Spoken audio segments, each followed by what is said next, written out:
जय हिंद। देखिए नेपाल में क्या क्राइसिस हुआ है उसको समझते हैं और इसका इंडिया पे क्या असर पड़ेगा। इस क्राइसिस का इंटरनल कारण क्या था, एक्सटर्नल कारण क्या था और अचानक ऐसा क्यों हो गया, इसको समझते हैं हम लोग।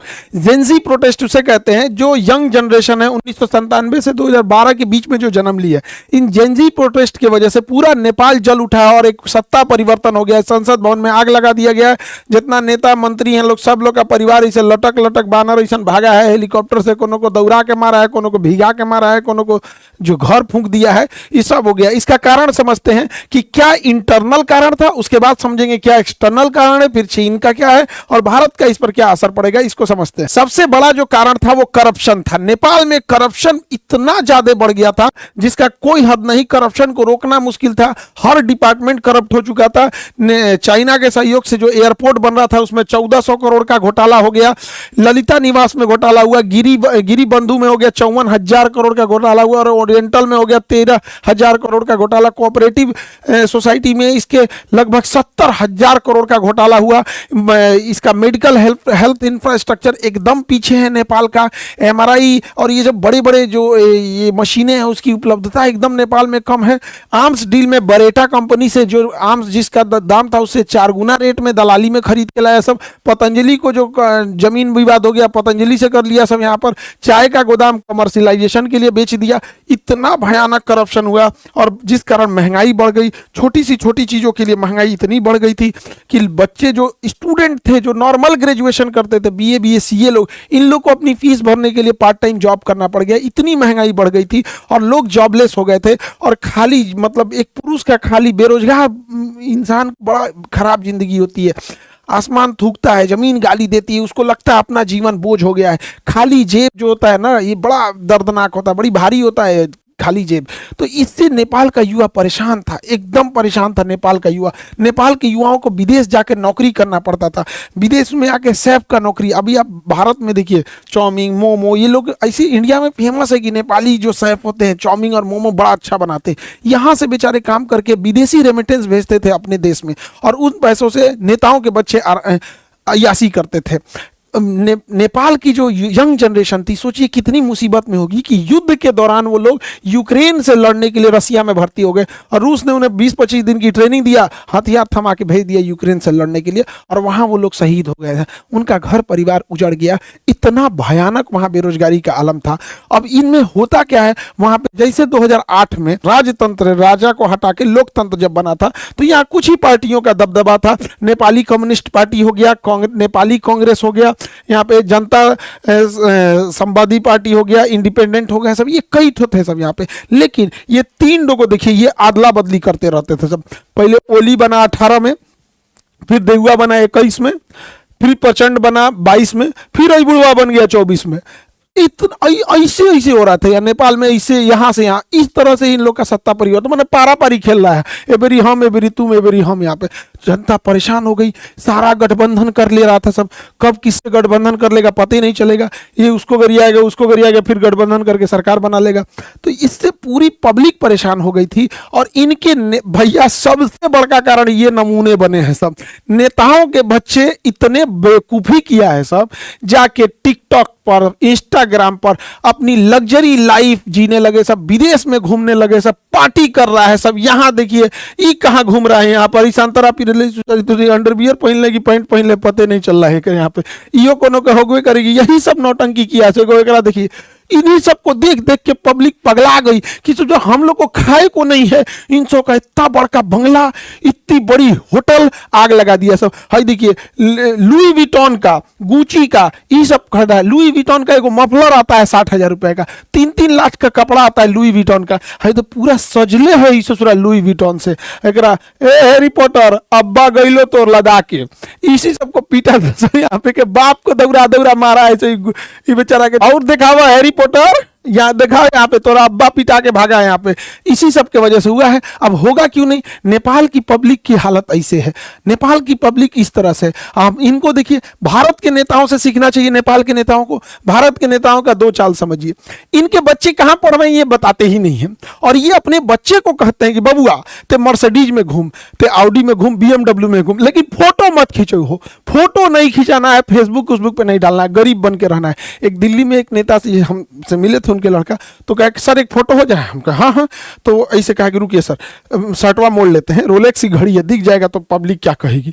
ये भारत के नेताओं का है। और दूसरा, इनके बाल बच्चे तो ऐसे हैं, ट्रेनिंग दिया गया है, और ये ससुरे कुर्ता पहन लेते हैं सब। अब कुर्ता में बुझेबे नहीं करता है, कुर्ता 1 लाख का है कि 5,000 का है, कुर्ता तो नॉर्मल दिखता है। तो इनका कुर्ता स्ट्रेटजी है। दूसरा, आप देखिएगा कभी भी अपने घर का फोटो नहीं दिखाएंगे सर। भारत का कोई नेता मंत्री घर का फोटो नहीं दिखाएगा। घर के बाहर जो लॉन होता है, खाली जगह, इंटरव्यू देना रहेगा, वो लॉन में बैठ के देगा, बैठ जाएगा लॉन में, देखेगा पीछे घर नहीं ना आ रहा है, कहेगा 2 गाय ले आके इधर ये चराओ, 2 गाय बांध दो, हाँ इंटरव्यू चालू करो, पीछे गाय आना चाहिए। अपने आप को गरीब शो करेगा, अंदर जाके देखिएगा महल बनाया रहता है। तो नेपाल के नेताओं को भारत के नेताओं से सीखना चाहिए। हालांकि भारत में भी ऐसे नेताओं लोग में करप्शन बहुत ज्यादा है, एक्सेसिव करप्शन है। तो नेपाल के एक नेताओं के बाल बच्चे, इन्हें नेपो किड्स या नेपो बेबी बोला जाता था इन सबको, बकलोलवन सब, ये सब नाच दिया। तो ये नेताओं के लोगों की लग्जरी लाइफ थी, और ये नेपाल के गरीब लोगों की थी। सोशल मीडिया पे इन नेताओं के इस रवैये को लोगों ने बढ़ चढ़ कर शेयर किया कि इन्होंने करप्शन के पैसे से विदेश में पढ़ रहे हैं, विदेश में घूम रहे हैं, विदेश में पार्टी कर रहे हैं, इनका इतना बढ़िया बढ़िया मकान है यहाँ पे। तो सोशल मीडिया पे ट्रेंड होने लगा, सोशल मीडिया इस पर तूल पकड़ने लगा, लोग बोलने लगे सोशल मीडिया पे। अब नेपाली सरकार ने सोशल मीडिया वालों से कहा कि आप इस पे ग्रीवांस ऑफिसर नियुक्त करो। उन्होंने नहीं नियुक्त किया तो 1 हफ्ता का वार्निंग दिया, और नहीं पूरा किए तो इस सब ने बैन कर दिया। जब बैन किया सोशल मीडिया को, तो जब सोशल मीडिया बैन हो गई, टिकटॉक को छोड़ के सबको बैन कर दिया, क्योंकि टिकटॉक ने अपना ग्रीवांस अधिकारी नियुक्त कर दिया था। लेकिन इन लोगों को लगा कि टिकटॉक चाइना का है, उसको बैन नहीं किया, टिकटॉक पे बैन नहीं किया, बस उसी पे लोगों ने डेट डिसाइड किया कि इस दिन चलना है नेपाल पे, धावा बोलना है, और पूरा भीड़ लगा दिया। इन लोगों का कहना था करप्शन को बैन करो, सोशल मीडिया को नहीं। Ban corruption, not social media. क्योंकि सोशल मीडिया को बैन क्यों करेंगे? क्योंकि ये यंग जनरेशन है, स्टूडेंट है, स्टूडेंट्स बेचारे प्रोटेस्ट करने आए थे, एक बड़ी संख्या में स्टूडेंट प्रोटेस्ट करने आए थे। उनका कहना है कि भैया सोशल मीडिया केवल रील देखने के लिए थोड़ी है। इस सोशल मीडिया पे वीडियो कॉन्फ्रेंसिंग होती है, बहुत सारी मीटिंग हो जाती है, बहुत सारे बिजनेस सोशल मीडिया पे चलते हैं, मार्केटिंग होती है, इस पे एडवर्टाइजमेंट चलते रहते हैं। आजकल नेपाल में बहुत सारे लोग विदेश में काम करते हैं, तो विदेश में नॉर्मल नंबर नहीं लगता है, तो लोग व्हाट्सएप कॉल कर लेते हैं, ये इसमें दिक्कत आने लगा। बहुत सारे लोग नेपाल में क्लास करते हैं, उनके भी वहाँ के टीचर होंगे लोग, वो लोग पढ़ाते होंगे अपना अपना वहाँ पे, तो सारी चीजें बाधित हो गई। इसी को लेकर प्रोटेस्ट हो गया। प्रोटेस्ट बहुत बड़ी संख्या में था। यहाँ पे अगर ध्यान देंगे तो यहाँ पुलिस इनको रोक रही थी, तब तक ससुरा किसी ने आदेश दिया ऊपर से, प्रधानमंत्री के यहाँ से, कि इनको गोली मारो। और जानते हैं इन्होंने क्या किया? एकदम माथा पे गोली मारे हैं सब। इन बच्चों को स्कूल यूनिफॉर्म पे माथा पे गोली मारा सब। अब जब यहां गोली मारिएगा तो ये तरीका गलत है। लोकतंत्र में भीड़ को शांत करने के लिए अन्य तरीके भी होते हैं। ये बात है कि हाँ, हर चीजों को हम लोग जबरदस्ती नहीं मना सकते, लेकिन वाटर कैनन होता है, आंसू गैस के गोले होते हैं। जब चीजें हद से पार हो जाती है तो पैर पे गोली चलाया जाता है, कई बार रबड़ बुलेट चलाए जाते हैं। एकदम एक्सट्रीम हो जाता है तो पैर पे गोली चलाया जाता है। उसके बाद भी कारण बनाना पड़ता है कि हमने ये सब कर दिया, तब लास्ट में इस तो पूरा सीधे गोली मारा सब, यहाँ पे एकदम हेड शॉट मारा। इसके वजह से जो लोग प्रोटेस्ट में नहीं भी उतरे थे वो सब के सब लोग प्रोटेस्ट में उतर गए और कहें अब की बार तो ओली सरकार को उजाड़ देना है, करप्शन को खत्म ही कर देना है। लोगों ने ऑफिसेस तोड़ दिए, सब जगह तहस नहस कर दिया, संसद भवन को आग लगा दिया, कहा कि चट्टा यहीं से बैठ के करप्शन करता है सब, और यहां से नेताओं को इसे लदा लदा भागना पड़ा है। और समय रहते ये लोग ईमानदारी से काम किए रहते तो आज ये नौबत नहीं आई रहती। नेपाल से ये लोग भाग गए हैं, किसी को डुबा के मारा, लसरा के मारा, मूड़ी फोड़ दिया, कपार फोड़ दिया, को जिंदा जला दिया। ये सब पूरी तरह से नेपाल को तबाह तबाह कर दिया। नेपाल में एक हामी नेपाल करके एनजीओ था जो भूकंप के समय मदद कर रहा था। सूडान गुरुम इसको नेतृत्व कर रहे थे, और इधर एक काठमांडू का मेयर बालेन शाह, ये लोग इसको एक तरह से लीड कर रहे थे। हालांकि भीड़ इतनी ज्यादा हो गई और पुलिस की गोली वजह से ये घटना और ज्यादा उग्र हो गई। हालांकि इसे कंट्रोल करने का बहुत हद तक आंदोलन को कंट्रोल कर लिया गया है। सेना कमांड को संभाल चुकी है। सेना ने आदेश दिया जनरल ने कि आप सब लोग अपने इतने जगह पे लौटेंगे, और अभी के तौर पे अंतरिम सरकार सुशीला कार्की को दिया गया है। जिस तरह बांग्लादेश में दिया गया वहां पर यूनुस खान को, उसी तरह दिया गया यहाँ सुशीला कार्की को। ये भारत के बीएचयू यूनिवर्सिटी से पढ़ी थी, वहां पर चीफ जस्टिस रही, पहली महिला मुख्य न्यायाधीश रही। अभी इनके हाथों में अंतरिम सरकार है, बाद में ये लोग इलेक्शन करेंगे। अब ये खुद ही कंफ्यूजन में है कि राजशाही नहीं था कि इलेक्शन कराया जाए। एकदम परेशान है लोग, नेपाल की स्थिति एकदम गड़बड़ है। कुछ चीजें नेपाल में गड़बड़ हुई हैं जो नेपाल के क्रांतिकारियों को नहीं करना चाहिए था। पहला कि इन्होंने सुप्रीम कोर्ट की बिल्डिंग जला दी, उसमें सारे डॉक्यूमेंट जल गए। कौन नेता करप्ट था ये भी खत्म हो गया। कोई ठीक नहीं, ससुरा नेता में जलवा दिया होगा सब कि बाकी में नया सरकार आएगी तो हमारा फाइल निकलवाएगी, जल गया यहाँ पे। दूसरा गलती क्या कि इन्होंने जेल तोड़ के 13,000 से ज्यादा कैदियों को रिहा कर दिया। अब जो कैदी रिहा हुए हैं सब, भारत में आने का तो वीजा नहीं मिलता है, उसको सोचा भारत में घुस जाएगा सब। अगर भारत में नहीं भी घुसा सब तो कैदी था सब, उसको नहीं छोड़ाना चाहिए। हाँ, राजनीतिक कैदी रहते तो समझ में आता है, क्रिमिनल्स को काहे छोड़ा दिए यहाँ पे। पुलिस ने मास सरेंडर किया, लोग पुलिस को मारे। पुलिस तो खैर करप्शन कर, गोली चलाएंगे लोग तो पब्लिक छोड़ देगी, माथा पे गोली चलाएंगे पुलिस, उसके बाद कहेंगे भाई आदेश आ रहा है तो आप हवाई फायरिंग कीजिए, आंसू गैस मारिए, मारेंगे गोली तो पिटाएंगे कहीं नहीं, पिटा गए यहाँ पे। लेकिन इससे भारत को क्या हुआ, भारत को एक लॉस लगा। अनस्टेबल नेपाल कभी भी भारत के लिए ठीक नहीं है। दूसरा, भारत सरकार, अभी काला पानी लेपू लेख विवाद चल रहा है, आप अब नेक्स्ट वीडियो उस पर बना देंगे ताकि आप लोग को ज़्यादा क्लियर समझ में आ जाए। लेकिन एक बड़ा दुख के साथ ये कहना पड़ता है ना, नेपाल भाइयों लोगों को भी समझना चाहिए, एक ऐसा ट्रेंड बन गया है नेपाल में, हम लोग जान भी दे देंगे ना तो नेपालियों को लगेगा कि भारत हम लोग के लिए खिलाफ है। उनको चाइना ही अच्छा लगता है। हम लोग को क्या ही कर सकते हैं उन लोग के लिए, नेपाल के लिए क्या नहीं किए हम लोग। लेकिन उनको, नेपालियों के दिल में बैठा है कि भारत ही खराब है यहाँ पे। ऐसा नहीं करना चाहिए। हमारा रोटी और बेटी से रिश्ता है।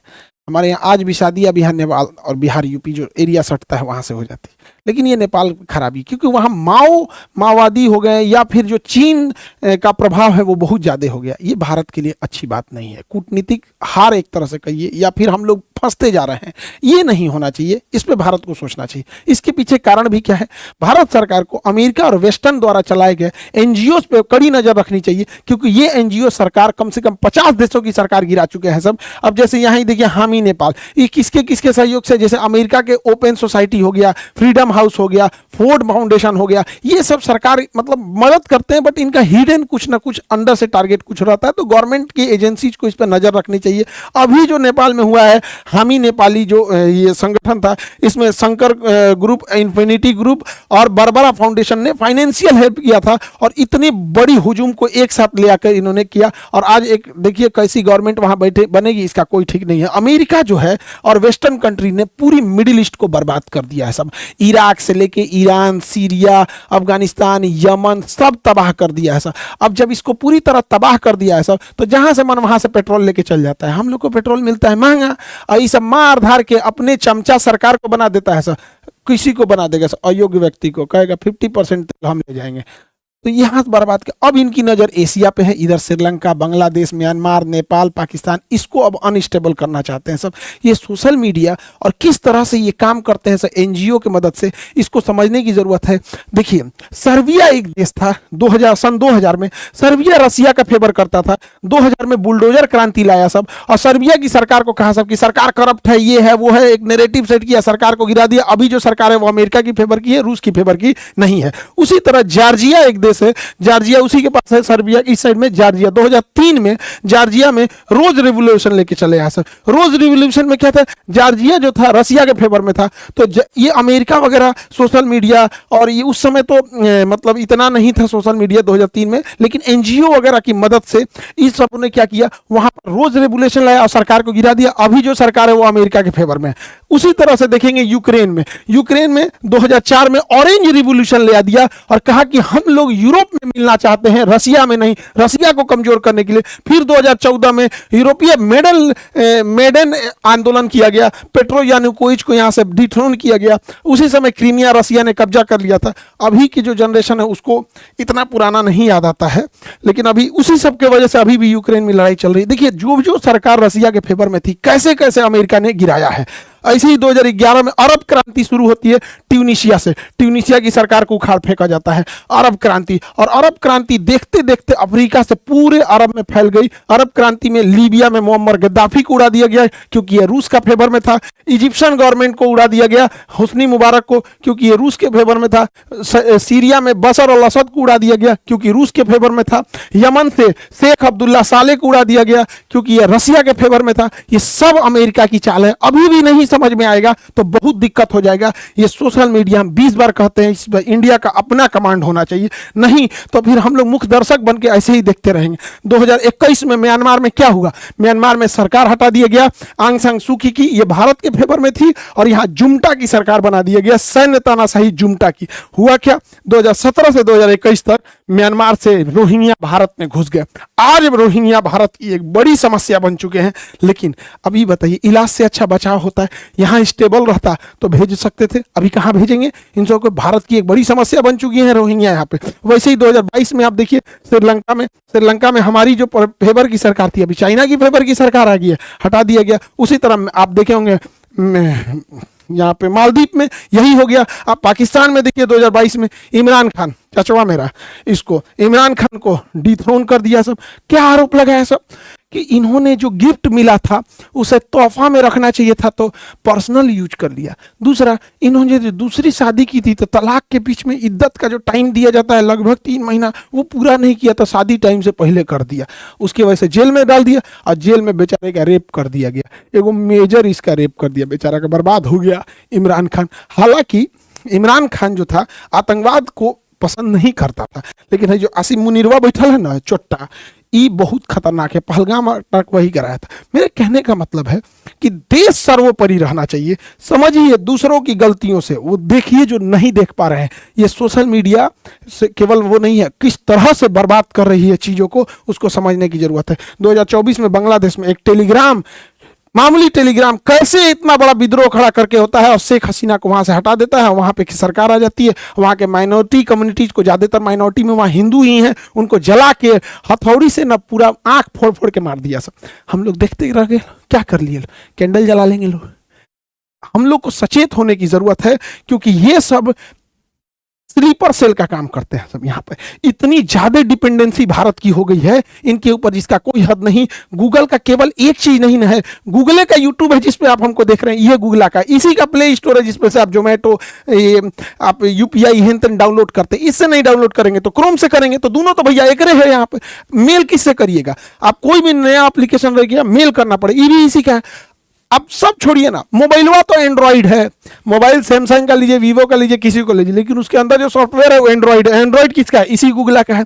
अच्छा, कई लोग कह रहे हैं कि अच्छा मीडिया में, कई मीडिया, भारत की मीडिया को तो जानते ही हैं, उनका कहना है कि शाह खान सर ने बताया कि प्ले स्टोर नहीं है तो एप्पल स्टोर यूज कर लेंगे, प्ले स्टोर नहीं है तो सैमसंग का यूज कर लेंगे, प्ले स्टोर नहीं है तो अमेजोन का यूज कर लेंगे। अरे बैल बुद्धि, हमरा गूगल से थोड़ा ना दुश्मनी है, हमरा बस इस बात की शिकायत है कि ये हमारा नहीं है, विदेशी है। तो आइयो तो विदेशी है, आइयो तो विदेशी है, आइयो तो विदेशी है। ये कौन बात हुआ कि आसमान से गिर के खजूर पे अटकेंगे कि गूगल बंद हो जाएगा तो एप्पल यूज कर लेंगे, सैमसंग यूज कर लेंगे, अमेजन। अरे तरीका कौन समझाएगा रे मेरे भाई कि हमको प्रॉब्लम गूगल से नहीं, हमें बस ये है कि हमारा अपना होना चाहिए, न कि विदेशी होना चाहिए।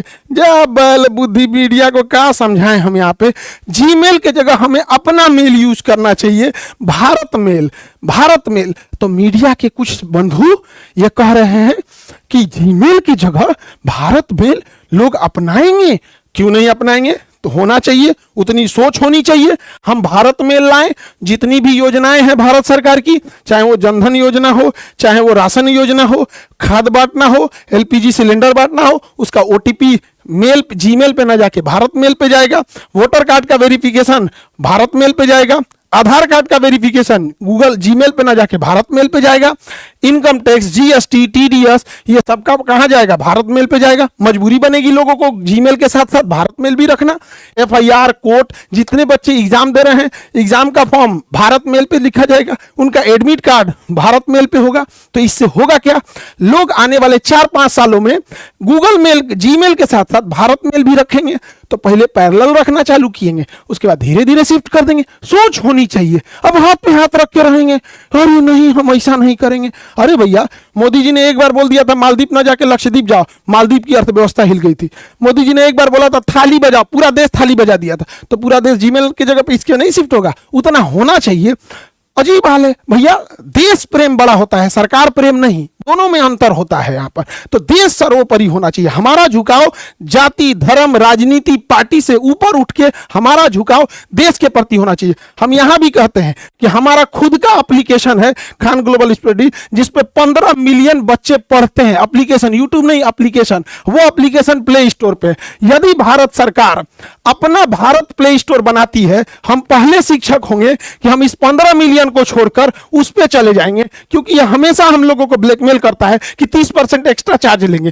पूरे भारत के शिक्षकों से कहते हैं कि आप लोग बताइए, क्या इस बात का यह धमकी नहीं देता है गूगल? हम लोग इसको छोड़ेंगे। यह हमारी जिम्मेदारी होती है, देश के प्रति हमारी जिम्मेदारी होती है। आज 25 मिलियन सब्सक्राइबर हैं यूट्यूब पर, लेकिन ये डायमंड प्ले बटन आया था ना, हम कभी दिखाए नहीं। सभी लोग को धन्यवाद हाथ जोड़कर, जो आप लोगों ने 25 मिलियन बनाया और विश्व का सबसे बड़ा एजुकेशन चैनल बनाया।